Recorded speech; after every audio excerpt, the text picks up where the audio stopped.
طلباء السلام علیکم۔ B S Urdu course code 9023 کے ساتھ میں ہوں صفت رشید۔ عزیز طلباء، آج ہم ایک اہم کلاسیکی ادب کا ایک فن پارہ فاؤسٹ، جس کے مصنف گوئٹے ہیں، اس پر بات کریں گے۔ سب سے پہلے ہم گوئٹے کے بارے میں بات کرتے ہیں۔ گوئٹے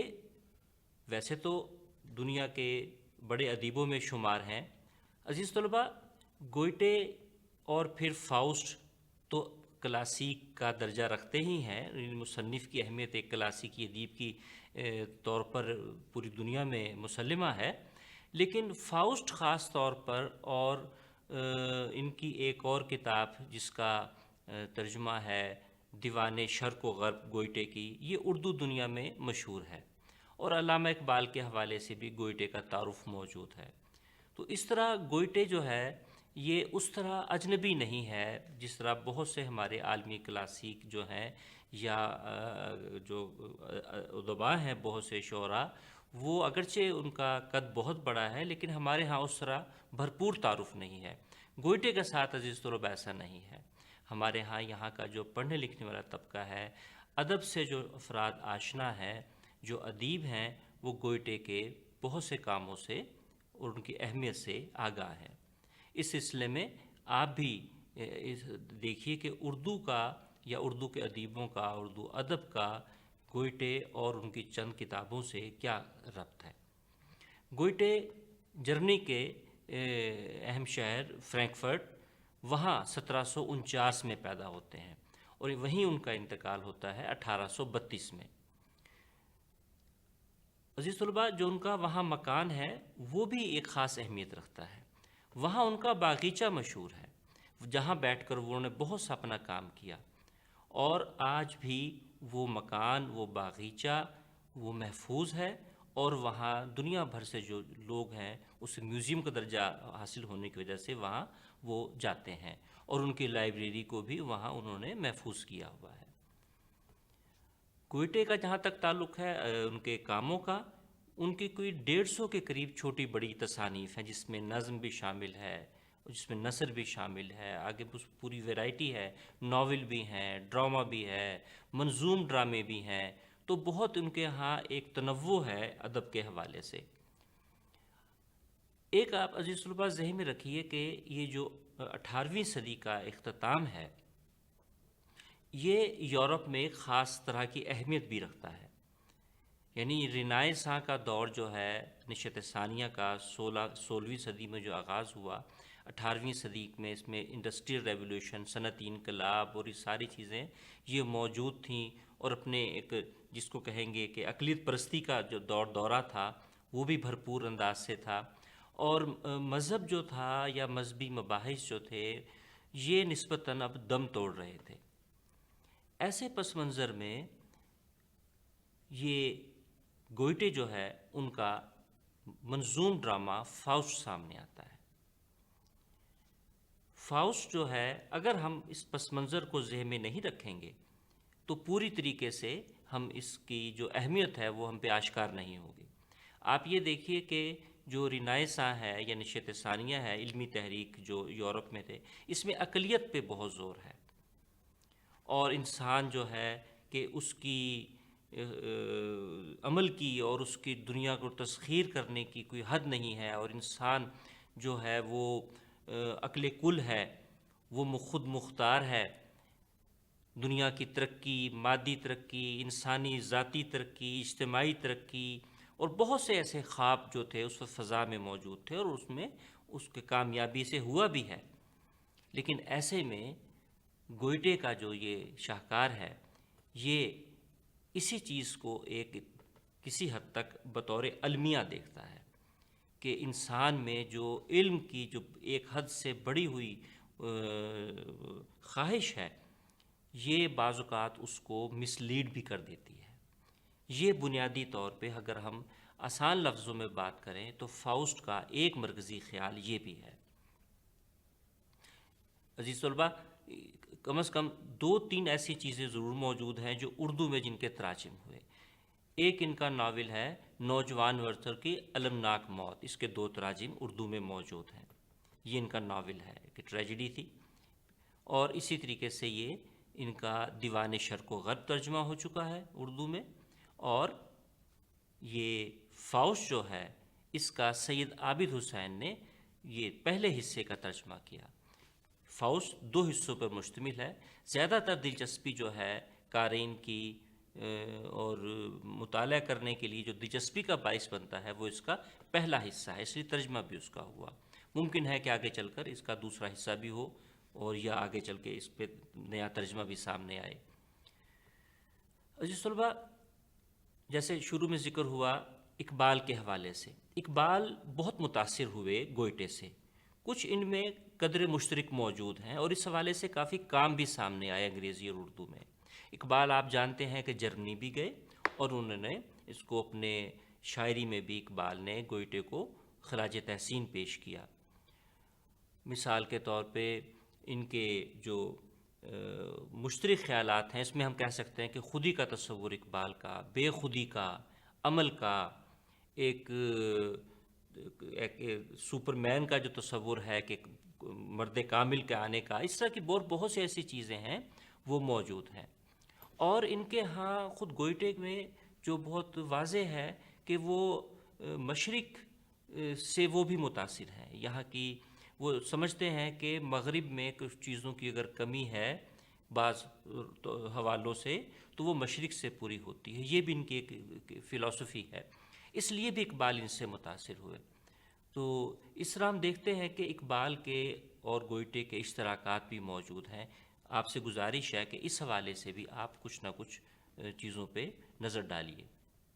تو عزیز طلباء، جو اس کا پہلا حصہ ہے وہ کچھ اس طرح ہے، اس کی ہم کچھ کوشش کرتے ہیں کہ آؤٹ لائن اور مختصر جو اس میں بیان ہوا ہے وہ بات کریں، کیونکہ یہ منظوم ڈرامہ ہے۔ تو اس میں ایک تو جو چھپا ہے اس میں ایک تو انہوں نے انتصاب میں اپنے دوستوں کا تذکرہ کیا ہے، ان کا شکریہ ادا کیا ہے، اور شروع یہاں سے ہوتا ہے کہ سٹیج پہ پہلے شاعر اور مینیجر، ان کے آپس میں گفتگو ہے، 3-4 افراد کھڑے ہیں اس میں۔ بنیادی بات یہ ہے کہ مینیجر جو ہے، آپ یہ ذہن میں رکھیے کہ یہ سٹیج پرفارمنس ہے ڈرامے کی، اور ناظرین اس میں بیٹھے ہوئے ہیں، تو ایسے میں شاعر اور مینیجر کا مکالمہ ہوتا ہے۔ وہ یہ ہے کہ مینیجر کہہ رہے ہیں کہ بھئی ہمارا کام تو یہ ہے کہ لوگوں کو تفریح مہیا کرنا، انہیں انٹرٹینمنٹ کرنا ان کی، یہ ہماری یہ ہے، اور یہ بہت اچھا ہے ایسا۔ اور جو شاعر ہیں وہ کہتے ہیں کہ نہیں بھائی، محض انٹرٹینمنٹ کافی نہیں ہے، ادب کا کام، ادیب کا کام، فن کا کام محض انٹرٹین کرنا نہیں ہے، وہ بھی ہے، لیکن اس کے ساتھ ساتھ دیکھنے والوں کی، پڑھنے والوں کی ذہنی بلوغت کرنا اور ان کی ذہنی تربیت کرنا، یہ بھی ان کی ایک ذمہ داری ہے۔ تو اس طریقے سے ایک تھوڑی سی فلسفیکل یہ جو بحث ہے یہ موجود اس وہاں ہوتی ہے۔ پھر اس کے بعد ایک چھوٹا سا منظر یہ ہوتا ہے کہ جو ہے خداوند ہیں، ملائکہ ہیں، وہ موجود ہیں، اور جو ملائکہ ہیں وہ سر بسجود ہیں اور بیان کر رہے ہیں کہ اے اللہ تعریف کے لائق تو ہی ہے، اور زمین کے حوالے سے ہے کہ انسان جو ہے وہ بہت نیک ہے، اچھے کام کر رہا ہے، اس قسم کی جو باتیں ہیں وہ ہو رہی ہیں۔ وہاں شیطان بھی موجود ہے اس مجلس میں۔ شیطان جو ہے وہ تھوڑا سا اختلاف کرتا ہے اس بات سے، ان کا کہ ایسا ہر جگہ نہیں ہے، بہت سے لوگ جو ہیں وہ دنیا کے لیے مارے مارے پھر رہے ہیں، اس قسم کی باتیں، اور وہ فاؤسٹ کا حوالہ دیتا ہے کہ ایک عالم فاضل آدمی ہے، لیکن دنیا کے لیے جو ہے وہ اس کے اندر علم کی اس حد تک اس کے اندر خواہش موجود ہے کہ وہ کچھ بھی کر سکتا ہے۔ تو وہ خداوند سے جو ہے وہ اللہ سے اجازت طلب کرتے ہیں شیطان کہ وہ اس کو بہکائے، اور اسے اجازت مل جاتی ہے، یہ یہاں ختم ہو جاتی ہے۔ یہ تمام چیزیں جو ہے یہ قسم کا ڈرامہ پراپر شروع ہونے سے پہلے کی ہیں۔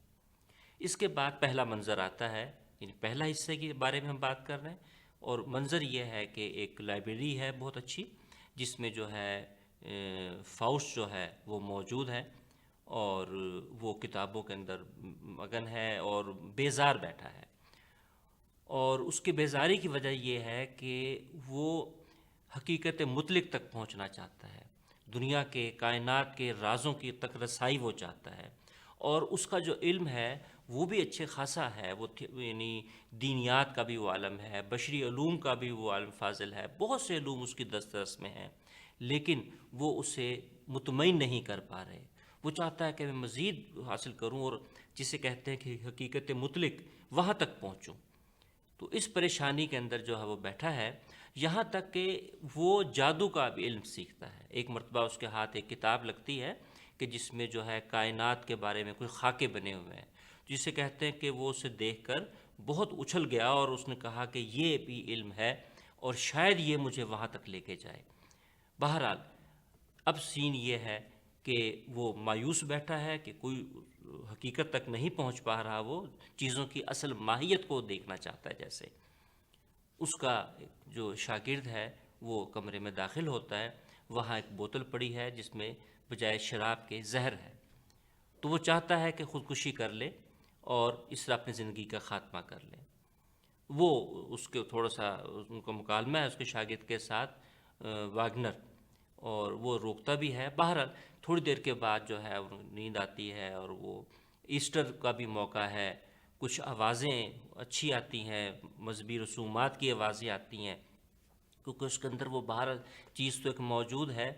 اور جس کے مذہبی جذبہ کہیں گے، وہ کچھ مطمئن ہوتا ہے، تھوڑا سا اطمینان اسے ملتا ہے، اور وہ پھر ایسٹر کی تقریبات کے لیے باہر رات کو نکل جاتے ہیں دیکھنے کے لیے، اور خوش ہوتے ہیں، بڑا مطمئن ہوتا ہے۔ اس کے اندر جو ایک مایوسی کی لہر آئی تھی وہ ختم ہوتی کچھ محسوس ہوتی ہے۔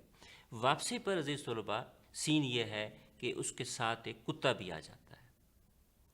اور وہ اس کے بیڈ پہ، اس کے بستر پہ جا کر بیٹھ جاتا ہے، اور وہ آہستہ آہستہ وہ گرو بھی کرتا ہے، بڑا ہوتا رہتا ہے، کتے کا سائز بھی جو ہے، وہ اسے ڈانٹتا ہے، جھڑکتا ہے۔ بہرحال وہ ہوتا ہے، اور وہ بیسیکلی وہ شیطان کے ہوتا ہے، اور جب اسے اندازہ ہوتا ہے کہ یہ شیطان ہے تو وہ کچھ عملیات کے جادو کی کچھ چیزیں پڑھتا ہے، جس سے وہ غائب بہرحال ہو جاتا ہے۔ تو یہ پہلا منظر تھا۔ اس کے بعد یہ ہوتا ہے کہ اگلے یہ اس کی پہلی ملاقات بھی کہہ سکتے ہیں کہ شیطان کی، اس کی جس میں فیسٹوفیلس لکھا ہے، اس کی ملاقات تھی، جس میں وہ بہت حد تک کامیاب رہتا ہے، فاؤسٹ جو ہے اس کو بھگانے میں۔ اگلے روز یہ جو شیطان ہے یہ ایک رئیس زادے کے روپ میں اس کے پاس آتا ہے، اور اسے بتاتا ہے کچھ چیزیں، کچھ دنیا کی اور مادی حوالے سے اس کی فتوحات اور اس کی ترقی، اور اس کو بہرحال قائل کر لیتا ہے کسی طرح کہ یہ تمہیں سب کچھ جو تم چاہتے ہو، علم اور دنیا اور طاقت اور دولت، دنیا کی ہر چیز اور چیزوں کی ماہیت جو اس کے اندر، اس حوالے سے بھی اسے پتہ ہے کہ محض مادی چیزیں، مادی آسائشیں، مادی لذتیں فاؤسٹ کو ایک حد تک ہی متاثر کر سکتی ہیں۔ وہ اسے یہ بھی لالچ دیتا ہے کہ اس سے آپ کو حقیقت مطلق تک پہنچنے میں بھی، تو اس طریقے سے وہ اس کی باتوں میں آتا ہے، اور نتیجہ جو ہوتا ہے وہ ایک معاہدے پہ ختم ہوتا ہے کہ ان کا آپس میں معاہدہ ہوتا ہے، خون سے لکھتا ہے وہ اپنا معاہدہ کہ مجھے یہ سب کچھ جو ہے کہ تمہاری رہنمائی میں، یہ بلکہ یوں کہا شیطان نے کہا میں تمہاری غلامی کروں گا، تمہارے غلام کے طور پہ میں جو تم چاہو گے وہ تمہیں ملے گا دنیا کے اندر، جس چیز کی خواہش کرو گے ویسا ممکن میں کر دوں گا۔ تو اس طریقے سے وہ اس کی باتوں میں آتا ہے اور ایک معاہدہ کرتا ہے۔ معاہدہ یہ ہوتا ہے کہ وہ اس کے غلام کے طور پہ جو کچھ بھی وہ خواہش کرے گا وہ بلا چون چرا اس کو پورا کرے گا، اور اگر کیونکہ اس سے فاؤسٹ کو پتہ ہے اپنے بارے میں کہ وہ ایک حد سے زیادہ مطمئن اور خوش نہیں ہوتا، تو اس نے معاہدے میں یہ بات لکھی کہ جب کبھی ایسا ہوا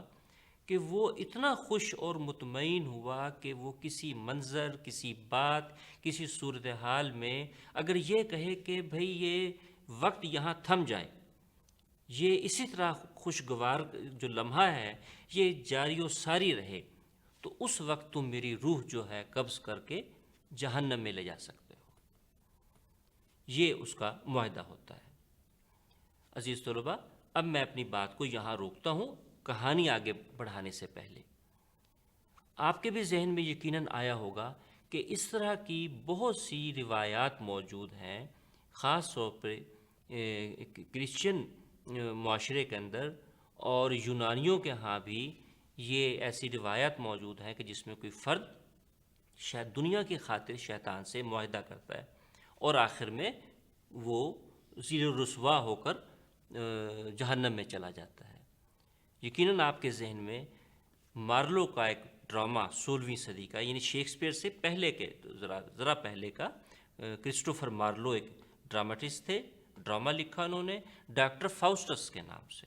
جس میں کم و بیش ایسا ہی ہے۔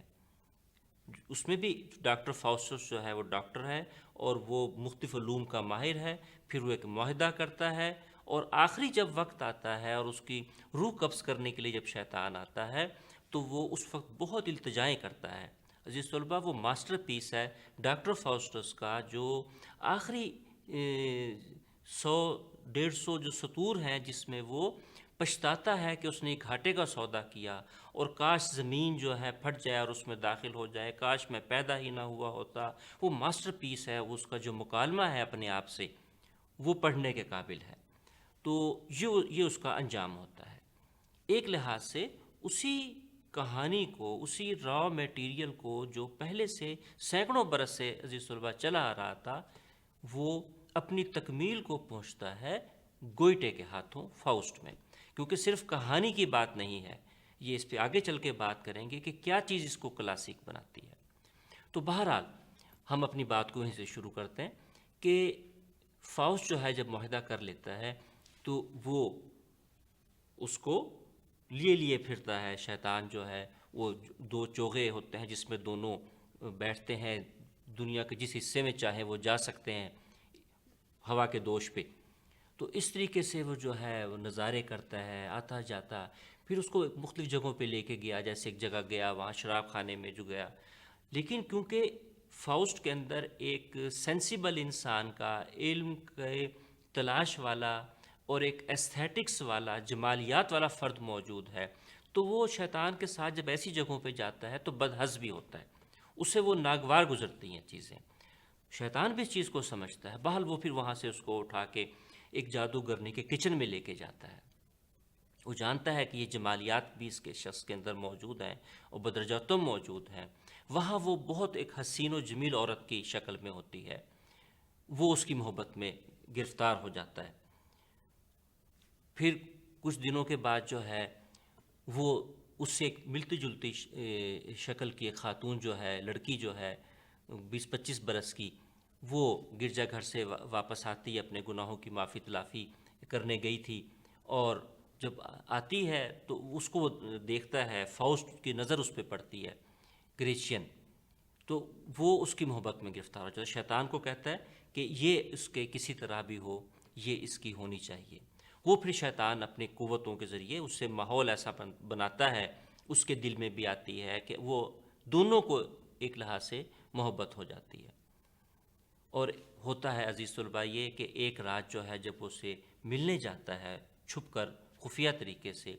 تو وہ گریشین کو کہتا ہے کہ یہ دوائی ہے، یہ تم اپنی ماں کے خوراک میں ڈال دو تاکہ وہ سو لے، رات کو اس کو جاگے نہ۔ رات وہیں بسر کرتا ہے اور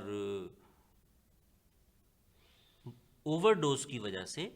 دوا کی زیادتی کی وجہ سے اس کی ماں کا انتقال ہو جاتا ہے۔ اور پہلا جو صدمہ ملا گریشین کو وہ تو یہ ملتا ہے۔ پھر کچھ عرصے کے بعد وہ حاملہ ہوتی ہے اور یہ اس کا ساتھ، جو فاؤسٹ ہے یہ اس کا ساتھ چھوڑ جاتا ہے، اسے دامن چھڑاتا ہے۔ جب بچہ پیدا ہوتا ہے، ایک تو وہ معاشرے کی نظر کے اندر جو ہے بد کردار ٹھہرتی ہے، ظاہر ہے، اور بچے کو وہ پانی میں اس کو غرق کر دیتی ہے اور وہ ڈوب جاتا ہے بچہ۔ اس سزا میں اس کو سزائے موت ہو جاتی ہے، اس جرم پہ کہ اس نے بچے کا قتل کیا، اس کو سزائے موت کی جو سزا جو ہے وہ سنا دی جاتی ہے۔ پھر اس کے ساتھ کئی چھوٹے بڑے المیے ہوئے، مثلا اس کا بھائی ہے، وہ جب اسے پتہ چلتا ہے کہ اس طریقے سے اس کی بہن کے ساتھ یہ زیادتی ہوئی تو وہ شخص سے بدلہ لینے کے لیے آتا ہے، وہ فوجی ہے، وہ بھی مقابلے کے اندر جو ہے شیطان کی مدد سے جو ہے اس کو فاؤسٹ اس کو بھی ہلاک کر دیتا ہے۔ اس کا بیٹا، اس کی ماں، یہ سب کچھ جو ہے گوئٹے فاؤسٹ کی وجہ سے جو ایک زمانے میں علم کا رسیا تھا اور علم حقیقت مطلق تک پہنچنا چاہتا تھا، اب اس کی سطح یہ ہو گئی ہے کہ اس کا ایک ناجائز بچہ بھی ہے جس کو مار دیا گیا، اور اس کو بہت زیادہ افسوس بھی اس طرح نہیں ہے۔ بہرحال اس کو شیطان یہ اطلاع دیتا ہے کہ اگلے روز اس کو سزائے موت پہ عمل درآمد ہو جائے گا۔ وہ اس کے پاس جاتا ہے، اسے محبت جاگتی ہے اور اس کے پاس جاتا ہے کہ بھائی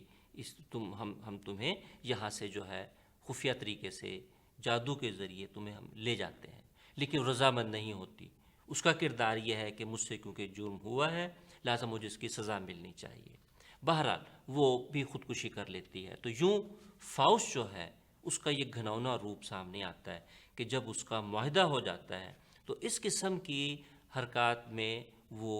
غرق ہوتا ہے، اور جادو اور اس طرح کی چیزوں میں وہ مادی جو اس کی فتوحات ہیں، خواہ وہ جسمانی ہوں، وہ سیر و سیاحت ہو، وہ جانا آنا چاہتا ہو، اس طرح کی چیزوں کے اندر وہ مگن بلکہ مست رہتا ہے۔ کم و بیش پہلا حصہ جو ہے عزیز طلباء اس پر مشتمل ہے۔ اب ہم بڑھتے ہیں اس کے فاؤسٹ کے دوسرے حصے کی طرف۔